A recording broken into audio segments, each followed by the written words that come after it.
right, it's Friday, May 5th, and this is an end of the day, an end of the week SPY recap. Today we end up on the daily chart with a 2-up day, took out the high of the previous day. We actually gapped up and then moved up from the open most of the day and closed somewhat near the highs, a green bar. We didn't quite reach this target here, first target anyway. We'll get to that in a little while, but it was a very strong day to the upside. Now, if we go back to to yesterday's recap video, coming into today, I discussed how on this down bar here on Thursday, we took out a key red line, this key low down here on the weekly chart that was broadening out to the downside. We took out the high of the previous week, the low of the previous week. That's broadening action, and same thing on the month. At that moment, we had taken out the high of the month and the low of the month. And anytime you reach, you broaden, you get higher highs or lower lows. You have to determine: are you going to reverse at that point, or are you going to continue to higher time frame broadening? That's what the strat is all about. I recommend anyone who hasn't studied the strat. There's many videos out there, free videos about broadening action and how it all works and how it works on different time frames, how you put it all together. This is kind of just a good example. And on the daily time frame, obviously you can see here, I discussed yesterday, making higher highs, lower lows. I talked about how if we can get a 2-up bar out of here, which would mean, above the midpoint of this day and starting higher, obviously we gapped up, so that was fulfilled right at the open. We have the chance to kind of work our way all the way back through the top of the range. And something like that shouldn't be now, I didn't know it was going to gap up. I couldn't predict it. I actually had a downward bias given this red bar until this happened. But once I saw the gap up, that was pretty good indication we might be coming back through this range. And if you look back on any chart in any time frame, it's not that surprising. I mean, let's look back here on the daily chart. We made higher high, a lower low, a higher high. We came down and made probably a lower low. Then you make a higher high and a lower low. Once we took this out and we didn't reverse, then you're going to some other areas. In the bigger picture, you can see here how this looked like a big breakout to the downside. And then after making a few higher highs and lower lows here, we eventually work up. We couldn't reverse back down in this little area, so now we're likely coming and taking out these highs again. Then we take out these highs, and what happens?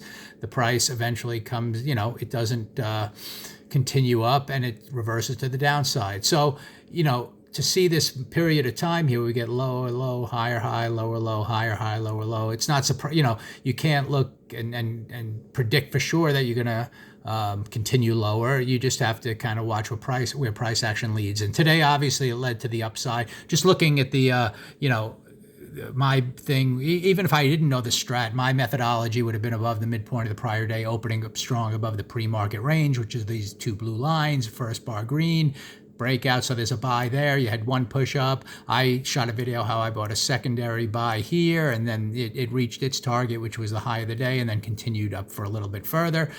So, typical one push up, 2 pushes up on a directional day, and that's the type of thing you expect on a directional day, and especially when you have a 2-up day here that has targets above and it starts strong. That's a good indication, and you can see the strength here early. Good indication you're going to have a directional day, whereas other days, when you look at the context, that's not really what's in play. So that's why this strat is such a great complement to any trading methodology you have.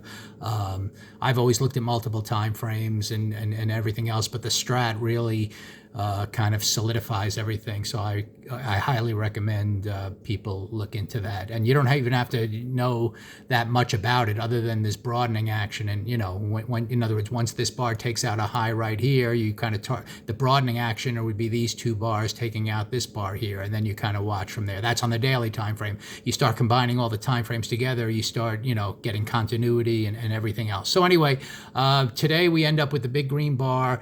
You would think you are now kind of working back up to the high of this range. A green bar here, even though there's a bit of a selling tail, there's a double top here, and that's usually a good and then this other one's very close. So you would think next week, somewhere along the line, you're going to be heading up, especially on Monday, with this green bar, you expect the highs to be taken out, unless we start down again, anything could happen, but that's kind of what you're expecting. The same way I was almost expecting a little downside follow through from here just to see if we'd break lower, but you expect that, but then the market, opens up otherwise. So your expectations are just what they are. Then you'd kind of watch where price action leads to. When price actions match with your expectations, that's where, it gets exciting from a probability standpoint. So if you look at the weekly chart one last time here, now I still see this, we're in still a big broadening area, this whole weekly chart. You do have two hammer bars in a row. So it kind of looks like you're holding on the downside and wanting to head higher to higher targets,